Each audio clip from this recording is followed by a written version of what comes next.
Have you ever wondered what truly separates those who achieve the impossible from those who give up halfway? It isn't just talent, luck, or even strength. It's the quiet, stubborn fire called perseverance. Sometimes it's the only thing standing between you and defeat.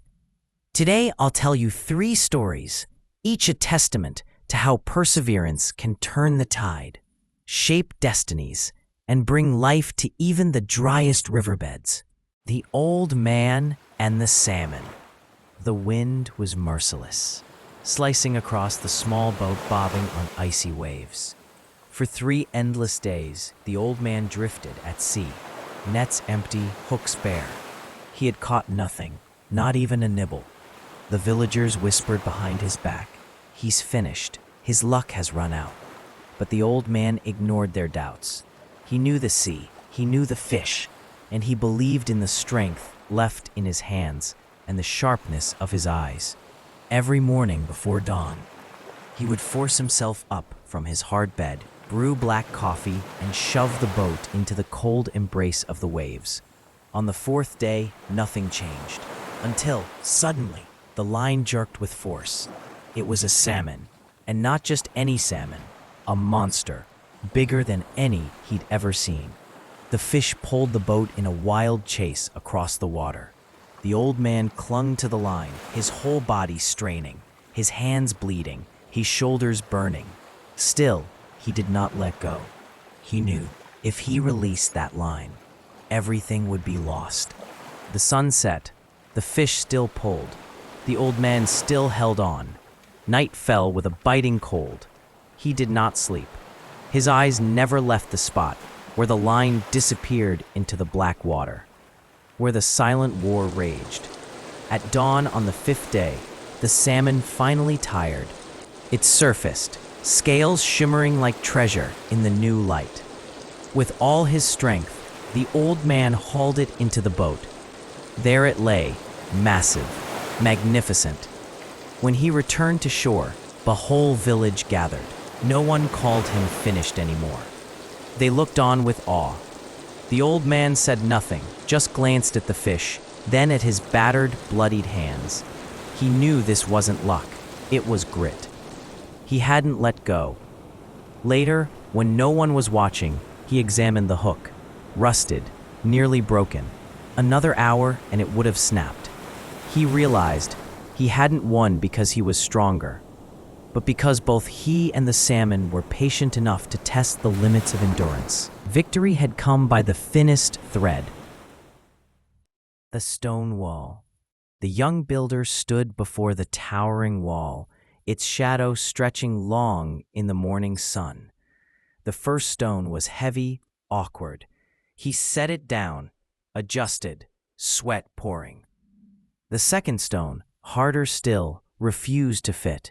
He turned it, lifted it, set it down, again and again while the sun climbed higher. Other builders laughed as they stacked rows quickly. "How long will you spend on that one stone?" they teased, but the young man stayed silent, focused, tap by tap, chip by chip. He worked, carving, fitting, perfecting. Days blurred into weeks. The stubborn stone inched closer to a perfect fit. Each day, his hands grew more calloused, his back more sore, but he refused to rush. He knew a single loose stone could one day bring down the whole wall. Winter came. Still, he worked. 1 row, then 2, then 3. The wall grew, taller than a man. He never looked up to compare his progress. He cared only for his craft, for the stone in his hands. At last, the wall was finished, tall, unyielding, without a single gap.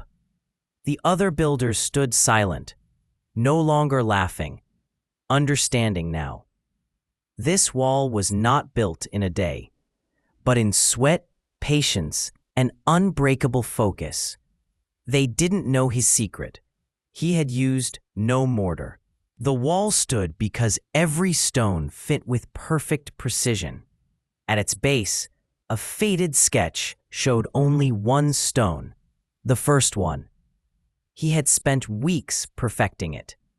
Once the foundation was flawless, every other stone simply found its place. The dried river. The river was a wound across the land, cracked, empty, silent. Months had passed without a drop of rain. Corn wilted in the fields, animals grew thin, and hope drained from the eyes of the villagers. Some spoke of leaving for good. The old farmer said nothing. Each dawn he carried his hoe to the riverbank and began to dig. The earth was as hard as iron, each blow bouncing back. Still, he did not stop. He dug a trench, inch by inch, deeper and deeper into the river's dry heart. Passers-by would shake their heads. "What's the point, old man? There's no water left." But he only smiled, his hands rough and his shirt caked in dust. He dug through rock, through clay, down into the unknown. A week passed, then 2, then a month. The trench snaked further, deeper, until one morning he noticed the soil was damp. He dug on, tireless. And then, at last, a thin trickle appeared, seeping into the trench, cool and clear. He knelt and touched the water, quietly satisfied. Villagers gathered, astonished by the miracle. They didn't know the whole truth. Before he ever started digging, the old farmer had spent 3 years carving out a deep well in his own garden. When his own well filled with water, he began the trench, not to seek water for himself, but to show that even when all seems lost, perseverance can carve a path to life. That small stream didn't come from the depths of the river, but from his own secret well, unseen, patiently prepared. The lesson from the 3 stories. These stories reveal the true essence of perseverance. It's more than simply not giving up. Like the old man who battled the salmon, it's the relentless pursuit of perfection from the very first step, like the builder who would not settle for good enough. And sometimes, perseverance means patient preparation in silence, for a day when the world will need it, like the farmer and his hidden well. Perseverance is not passive waiting, but daily, steady effort, often when no one is watching. The quiet struggle, the unseen preparation, the refusal to quit, these are what make the impossible possible. And in the moment when hope seems lost, it's perseverance that reveals the path forward, often in the most unexpected way.